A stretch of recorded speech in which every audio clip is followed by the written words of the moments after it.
bongisaka journée na o na tongo soko lamuki na tongo omoni nzamba sali yo grâce ezaloza croyant ou non croyant en tout cas vidéo o eza pona biso nyonso soko za être humain so lamuki na tongo bénir journée na yo po maloba eza na puissance maloba o eza na puissance makasi olamuki na tongo ofongoli fenêtre olobi maloba ofongoli porte olobi maloba ozotambola oloba koloba na yo eza ke o nyonso esalama na butu o nyonso ekumisa nzambe te mpo na vi na nga mutu nyonso atelemaki mutu nyonso alobaki to anile yango et puis il faut proclamer bénédiction victoire na yo bénir bana na yo na tongo avant bana so balamuki bénir bango bakende classe o bana bamike bénir bango bénir vi na yo. Oui, faut loba maloba malamu. Maloba eza na puissance makasi. Maloba eza na puissance. Maloba o eko maudire, maloba o eko bénir. Il faut ko loba parce que tant yo la kezaki na bateau baloba ki mabe o balinga ki yote bazalaka. Comme ça l'assemblée ma chérie, un bon tonton. Il faut loba maloba malamu. Soko bongisi journée na on a tongo, na maloba malamu. Na espoir, na foi que nyonso lobi nzamba yoki. Yaya oyo abongisaki pona yo. Bataki ba flèche bango batindela bato. Yaya eko raté ko zongela bango. Sala nanyo astuce o tchango na kacha vina o. Lamuka na tongo prier.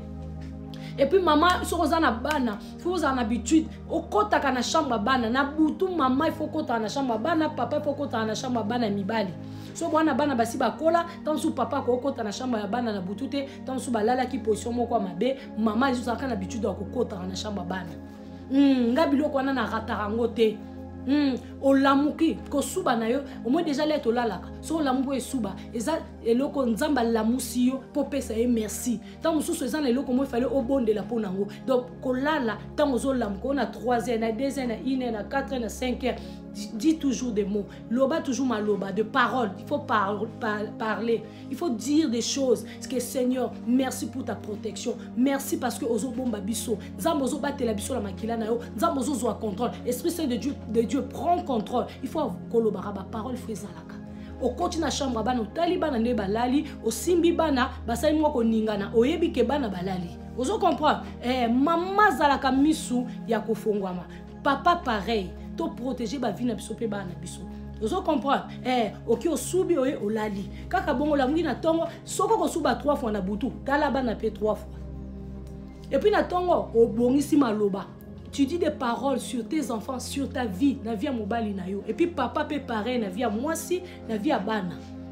So bosa la bongo, bosa la béni, bosa na moins de problèmes, bosa peut unir la relation na bino parce que Dieu est dedans. Il faut protéger vie na protéger bana na yo. So kozo la kisabana ope makambo na oloba. Bano le ba okola bando sala parce que ça maloba. Oye loba mana butu na oye loba mana moi. Na bato bavanda ba oloba makam na biso. Ya malam na ya mabe. Ya wa tangu yo za muto mabondeli, oza muto olobaka. Maloba na yo liboso ya makam na bango. So ezaki mabe kokuya. So eka nzamba ba afungula biso miso. To mona makambo ezaka ba kote kuna. Ndoza muto kolobaka, ya ko priaka, ya kolobaka, ya prophétiser, ko prophétiser, koloba ba parole malam pour na bano. Système akoloba mabe pour na bana. To système o modi bana c'est si là. Le to modira sou bana bisote. Voilà.